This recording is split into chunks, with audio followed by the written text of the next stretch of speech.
This is Hannibal here from the Hannibal TV on YouTube, coming at you from Wichita, Kansas, where Raw is going to be tonight. But I did apply for a press pass to cover it, but they didn't grant me one. So I'm not going to go. But let me get into the news. In WWE news, Penta from AEW has signed with the company, according to Fightful.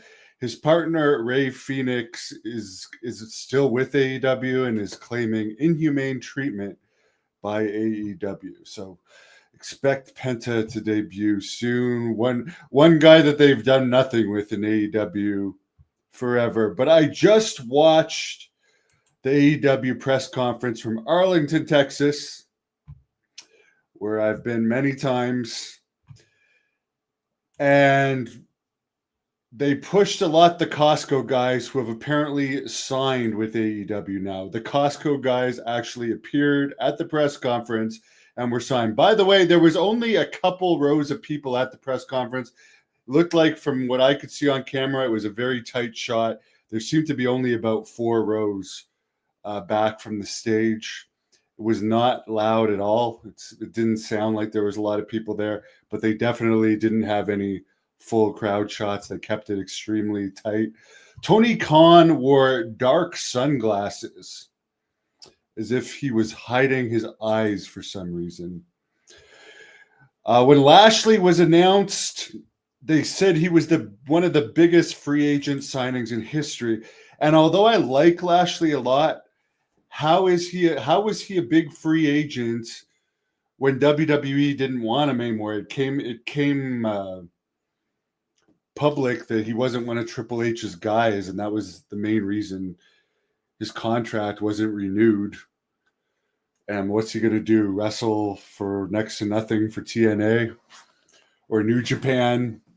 That's at one of its lowest points of interest in history. I don't think there was much choice, but he would go to AEW. And I'm not saying he's a bad choice at all. I'm just saying it's not like he's signed as a hot free agent. They weren't doing anything with him for a long time. And like the most memorable feud he had of his last WWE run was with Lesnar, which was not done very well. And Lashley got the short end of the stick there, and they've self-admitted that they didn't use the Hurt Business very well. I wish them luck. But here's one other thing that really stood out to me about this press conference, which, by the way, was torturous for me to watch, but I watched it because I wanted to see how they're going to try and fill up a stadium worth of people with the buzz that they have now.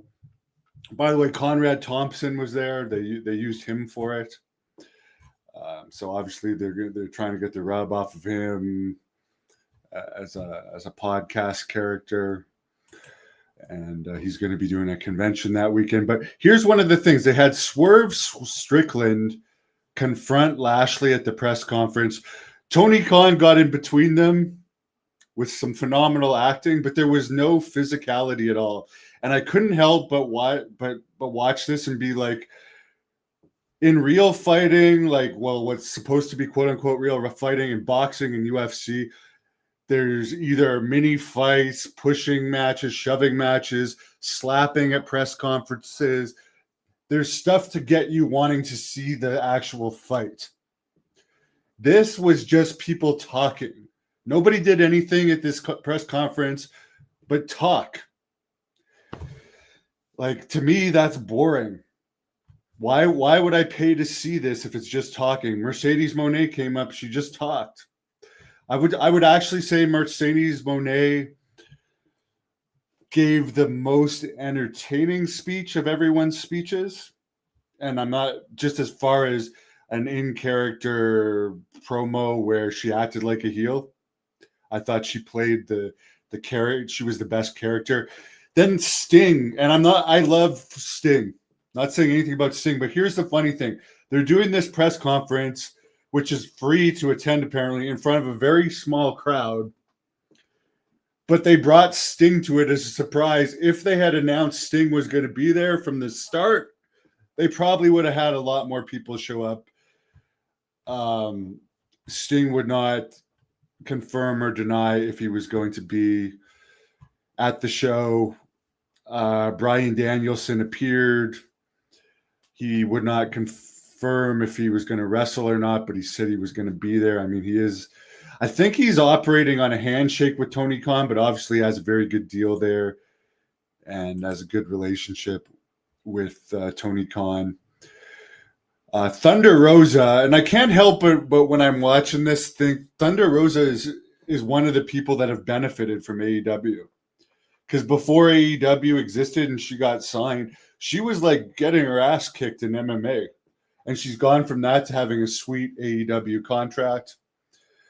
They used her, I guess, because she's from Texas, and I like her. I'm not saying anything bad about her. I'm just saying that there's people like Strickland who, good for him. He does have a star look. They released him from NXT. He wasn't really, had a buzz on the independents, but if it wasn't for AEW, he wouldn't be making the millions a year that he's making right now and be so comfortable. So it's good for people like that. It has worked out good for some people. It hasn't been good for the independent scene, and I don't think it's good for wrestling overall. Because you think about it, all the wrestlers they have under contract, and they bring the Costco guys to this press conference, are the Costco guys. I mean, I know Texas fairly well. Maybe there's some kids that are going to want to pay to see the Costco guy, but Texans are fairly like rough and tough people. I don't know if you're going to fill a stadium with a guy that's been out of wrestling for 20 years and got injured. Actually, he's actually out with an injury right now, and his two sons that are overweight kids, basically. One's a teenager, and one's even younger than a teenager. To me, that's just like WCW level horrible desperation, worse than WCW level to me. Because at least David Arquette was in the news a bit when they gave him a good role. He had been in Scream. He was dating Courtney Cox. Vince Russo was known in wrestling, and I'm not saying those are two of the worst WCW decisions, but pushing the Costco guys, to me, it's just going to turn off way more people. And since they've appeared, they've got some of the lowest ratings of all time, including the lowest Dynamite rating of all time as the next show after the Costco guys match. So I just find that terrible. WWE's also did executives had a little press talk today. Apparently, as far as pay-per-views go and the bigger shows for both WWE and UFC, Mark Shapiro, the WWE executive, said they're still looking for big site fees. So even though they're going to places like Toronto and charging between $200 to $7,000 for tickets, they're getting allegedly site fees from these cities as well. So they're making a fortune. Good for them that they're making a fortune. Apparently, they want to start doing not just WrestleMania and SummerSlam 2 nights in a row, but maybe others. To me, that's overkill.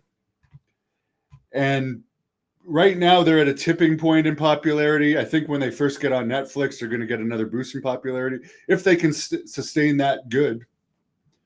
But if popularity starts to be at a tipping point to down again, I don't know if oversaturating multiple pay-per-views with double night pay-per-views and really watering down the card is a good thing, because your average fan can't take all that much wrestling.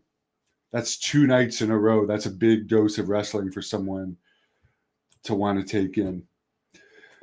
So there's the news. And as I said, they've already announced New Jersey's MetLife Stadium. Great staff and people there. I'll say that. I was there not too long ago for an NFL game.